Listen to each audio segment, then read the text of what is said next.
Good morning guys. So guys, papunta ako ng Bonifacio Market guys. Padala ng pera guys. Medyo maulan guys kasi may bagyo daw. Kaya kahit maulan guys, pupunta pa rin kasi kailangan magpadala ng budget sa aking asawa eh.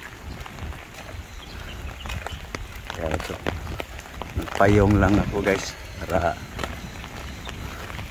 makapadala lang ng pera sa aking asawa. So maya maya guys, marating ko rin yung Bonifacio Market upang kapadala ng pera. Tuwing linggo guys, padala ako ng pera sa aking asawa. Tapos mamili na rin ako kung ano mang pwede kong lutuin mamaya para sa almusal.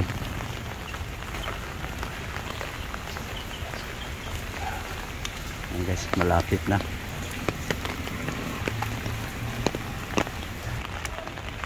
Guys, tanaw na yung market guys.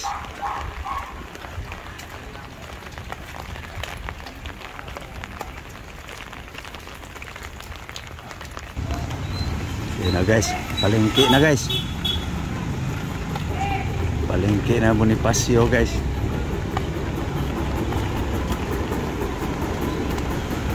Ditso muna ako sa kwarta padala guys.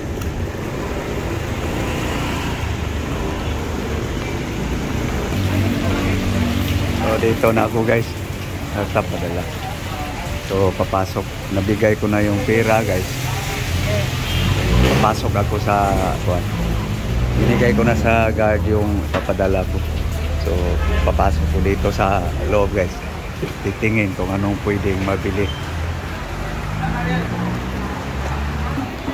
Sa kaya nga ani ba? Oh? May pangalan yan. Oo lagi. Diris to unsa kaya nga ani? O tay nga ani, Chinese man ang nga ani. Maraming pangalan. Pero masarap yan, malambot. Tabang ro man eh. Hindi sa mami yan. So, isa lang ani. Isa lang yan. Gay tag-aat be. Sa kanan tayo ah. Gay tag kuan bay. Ada nga. Basket. Mag-utan lang ko, sad, para pamahaw ni.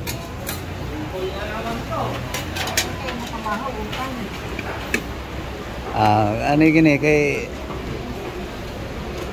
naginarte namang dugo. Celery.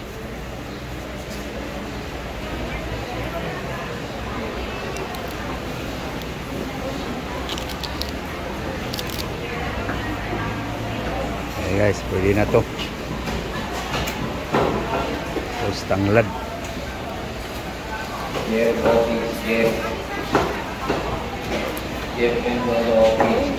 Tapos malunggay.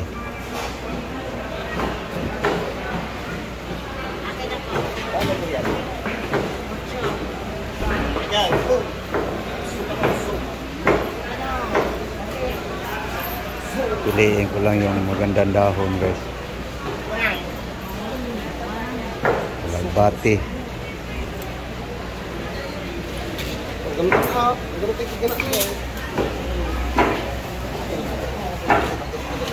Saluyot.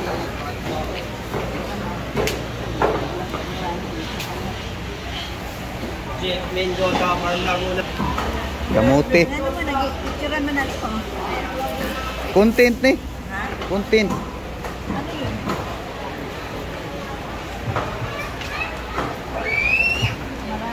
Vloggers. Hindi mo pa nga pinuntahan to. No? Iniwan? So ito guys. Ito yung aking Sagbot. damo guys. Kikilawin, may lulutuin. Okay. Ayan na. Okay guys, tapos na ako nagpadala guys. So uuwi na rin guys. Kapamili na ako guys ng lulutuin. Okay guys, uuwi na ako guys. Okay guys, kasi maulan ng gusto. Lalakad pa rin pa uwi guys.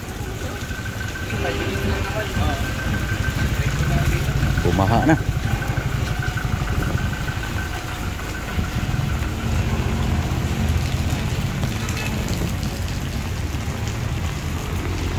Lumamig lang guys dahil maulan.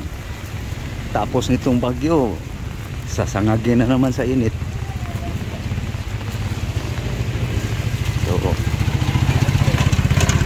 ako'y pauwi na guys.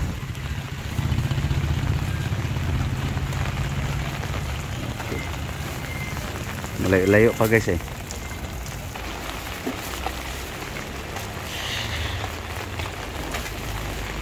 So mamaya guys, ako'y magluluto ng aking gulay. So next video guys, makikita nyo guys yung aking lulutuin.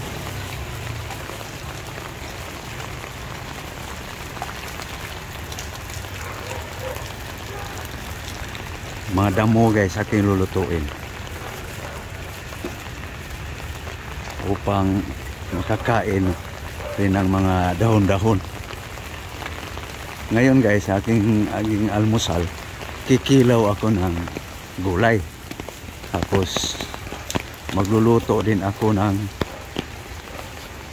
gulay pa rin, puro dahon. So mamaya makikita nyo guys ang aking style sa pagluto sa aking damo na nabili. So mula pa kanina guys, alis ako sa bahay, tapos papuntang palengke, maulan. Pauwi na lang rin, maulan pa rin dahil nga sa bagyo. So mamaya guys, makikita nyo guys yung aking kuan. Pakita ko sa inyo guys yung mga kinakain ko guys. Dahil ako nga may high blood na, ayaw, iwas na lang ako sa karne guys. Hayaan nyo guys, pag bumaba yung aking blood pressure guys, pakita ko sa inyo kung paano rin ako numiskarte sa pagluluto ng karne. Baka magsawa kayo sa aking puro na lang gulay guys. Hayaan nyo guys, saka na akong magluluto ng karne guys kung bumaba na ang aking blood pressure. Kasi nagpa-BP ako nung nakaraang linggo guys, 130/80, 130/80. Kaya hindi mo na ako kakain ng ano guys. Kumbaga iwas-iwas lang. Hindi naman sinasabi guys na ayaw ko nang kumain. Hindi lang muna ako kakain. Hindi, iba yung hindi muna, saka yung ayaw ko na. Sinasabi ko guys, hindi muna ako kakain ng karne. Gulay-gulay lang muna ako. So mamaya guys, makikita nyo guys, may kikilawin, may lulutuin. So malayo-layo pa guys aking uwian. So next video guys, kita-kita tayo. At maraming salamat guys sa inyong panonood ng aking mga video. Maraming salamat sa lahat ng aking mga subscriber, mga nanonood, followers ko sa Facebook. So maraming salamat sa inyong lahat. Kumbaga yung nakikita nyo sa aking mga vlog, nasa inyo na guys kung gagayahin nyo. Hindi ko sinasabing gayahin nyo. Kumbaga karoonan din kayo ng idea na pwede pala yung kainin. Huwag kayong matakot kumain kasi hindi yun makalason. So okay. Thank you very much guys. Malayo pa ang bahay guys eh. So next video guys, kita-kita tayo. So muli, magandang umaga. Maraming salamat sa lahat. Dito pa lang ako sa Barangay Amoranto guys eh. Ayun guys, oh, Barangay Amoranto. So thank you very much to all subscribers. Bye bye. Thank you guys.